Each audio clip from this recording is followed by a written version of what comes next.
You're watching Ladies in the Locker Room. Stay tuned. We'll be right back. The Ladies in the Locker Room is the all-female, all-sports talk show where we cover sports news from around the world. We especially like to acknowledge our home teams, the Atlanta Hawks, the Atlanta Falcons, Atlanta Braves, and the Atlanta Dream, and we also cover our local college teams. For more information about Ladies in the Locker Room, please visit us at www.ladiesinTheLockerRoom.com. Anybody up for a quickie? A sports quickie. We'll be right back with your 5-minute sports quickie.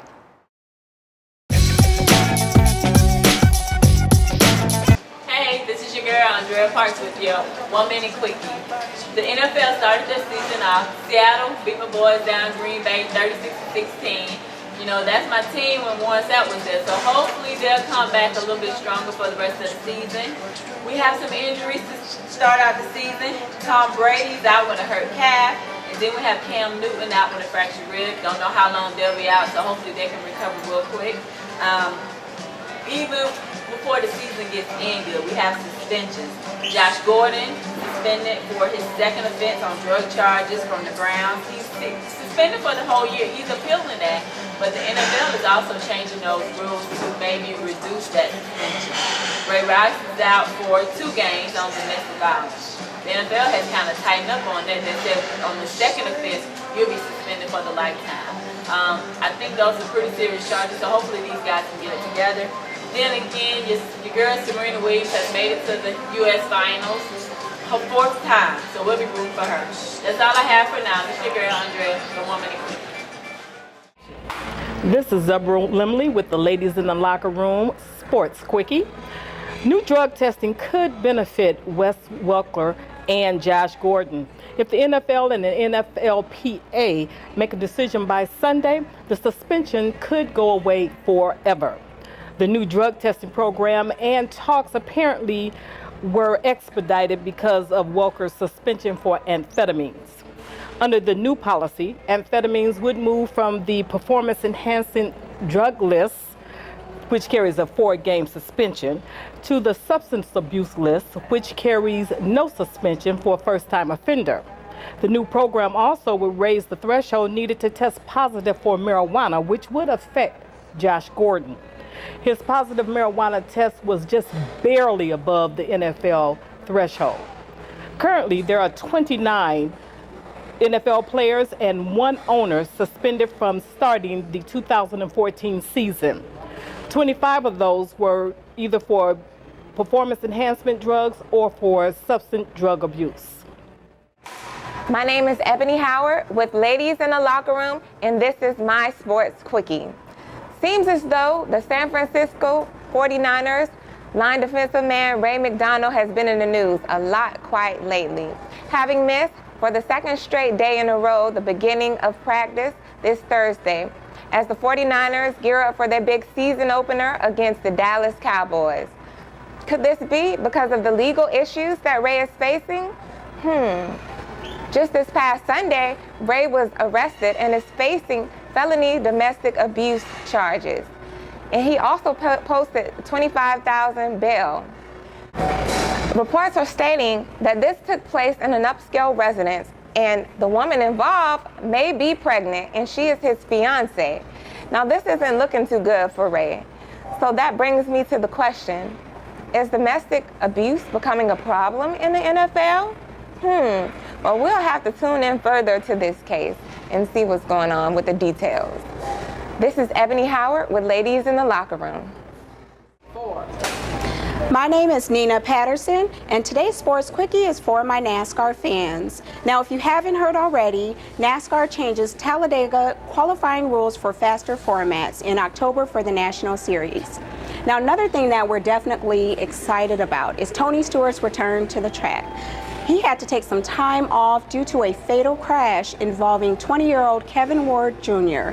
Now, this was definitely a devastating situation. We know he had to take some time to recoup, and we're definitely excited to have him back and look forward to seeing him race. Now, my name is Nina Patterson, and this was my Sports Quickie. Welcome to Ladies in the Locker Room. I'm your co-host, Sanae J, and this is my Sports Quickie. Many fans believe that Mr. Rice got away with a slight tap on the shoulder with his ban on spousal abuse. They feel that the NFL has a long way to go, and they're looking to see what will happen to NFL star 49ers, Mr. Ray McDonald. Now, we appreciate the NFL acknowledging spousal abuse, and we look forward to seeing what they do in the future. Thank you for your support, and this is your girl, Sanae J, with Sports Quickie with Ladies in the Locker Room. What's going on, everybody? It's your girl, it's Hattie, and we are Ladies in the Locker Room. Each week we take on a different topic, something that we feel serious about and we want to discuss. This week we're talking about the first openly gay male in the National Football League, Mr. Michael Samms. All right, ladies, what are your thoughts on Michael Samms? Personally, I think Michael Sam could have kept that to himself. Okay. When he came when they drafted him, if he hadn't brought attention to himself, then maybe everybody wouldn't be tagging him as the gay football player. Okay. And he should have just kept that to himself until he got drafted. Okay. I also do agree. Now, when people see him and categorize him, they're going to categorize him as the gay football player instead of categorizing him for his actual talents and for the game. Well, I agree as well. Like she said, you want to be known for your skills, not because maybe you got some kind of special treatment. So if he has an issue, he kind of brought it upon himself. If he would have kept his mouth closed and kept his lips to himself, then it wouldn't be such a big issue. Well, I disagree with everybody. I don't think your sexual preference has anything to do with your talent as a football player. And again, I don't think it was his intention to come out, so to speak. It wasn't a hidden thing, so it really wasn't coming out. It was a well-known fact that he was gay, homosexual, whatever his sexual preference was. And again, this man is very talented. He's proven to be talented. And he's not the only football player that is homosexual, hidden or otherwise. No, he's the only openly gay. But you know what? Openly. Even from what the Rams coach said, there were plenty behind doors in the locker room But that knew about it. openly. You say open, but Yeah. I was hearing the difference Yeah. because if most of the football players knew of each other or their sexual preference, it was open. It just said it wasn't our business. Well, see, Within the Go ahead, team go ahead. versus it's in the public. That's true. right. That makes a Because I don't believe he's the first gay football player. He ain't the first. And the reason they say the first openly gay is because he made an announcement. No other gay player, and I'm pretty sure there has been other gay players, has taken the time to make an announcement. The other thing is, I have to go back with what she said, what Zebra said. This is my take on it. Your sexual preference is your sexual preference. That's on you. That's between you and your God and your life, your maker. That's it.